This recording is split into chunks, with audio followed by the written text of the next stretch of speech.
ฮะซีโอขอคิดว่าเฮาเอารถมาผิดคันเด้หั่นสีบัวซีโออยู่บริษัทเฮามีรถตั้งว่าบ่หลายคันเป็นหยังเจ้าคือเลือกเอาไอ้ตัว2มาครับ其实我今天是特意选这个 Atto 2来到这里，因为这台车呢，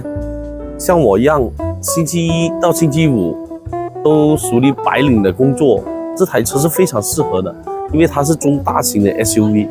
符合这种男和女都非常符合这种白领 office， 我觉得这台车是非常适合的，所以我今天故意选择 Atto 2。ทีมการตลาดของพวกเขานี่อยากเทสการตลาดเกี่ยวกับรถ Atto 2มีจุดใดที่เป็นแบบประเด็นใหญ่ๆสำคัญ站在我的角度，CEO角度，我觉得 Atto 2是整个老挝市场2025年度最值得买的一台，性价比最高的一台 SUV。刚才我所说的就是它 No.1 的，就是它是2025年在老挝市场最具有这里面，它很年轻，就是整个设计它是一个新一代的车的感觉设计，我很喜欢，请看看。你说智能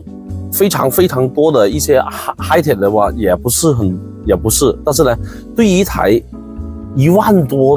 美元的级别的 SUV， 这些已经完全已经比起同类型的车，已经多了很多这种关于智能化的东西 ，Apple CarPlay 啊，语音控制啊，语音 Speed Hi BYD 这种啊，还可以说泰文，多好了，是吧？还有重要一点呢，这个产品关于竞争力方面，在这个市场竞争和其他竞品的对比方面呢，像现在这种中型 SUV。电动车在老挝市场最能卖的2个品牌，这2个品牌，其实我们的价格又比它便宜，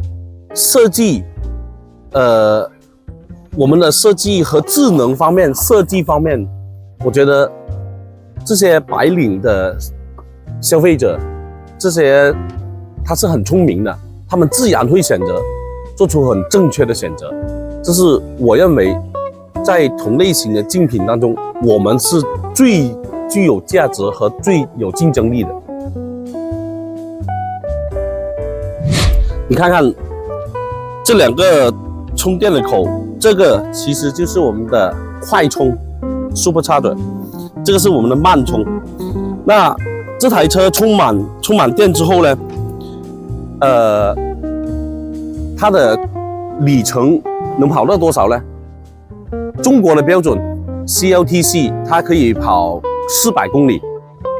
但是呢，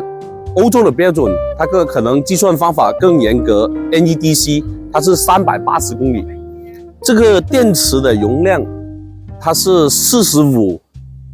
kWh， 所以这个电池是对于这台中型 SUV 是足够的。还有一个呢。关于 warranty 质保方面，它是怎么样呢？我们的电池、电机、电控这3样都是8年的 warranty， 都是由厂方、品牌方提供一个消费者最大的保障。整个车身的结构呢是5年，比起其他的品牌，其实这个是大提升了这个质保，拉长了这个。质量保证这方面对消费者是买的放心。变态，最后一个问题，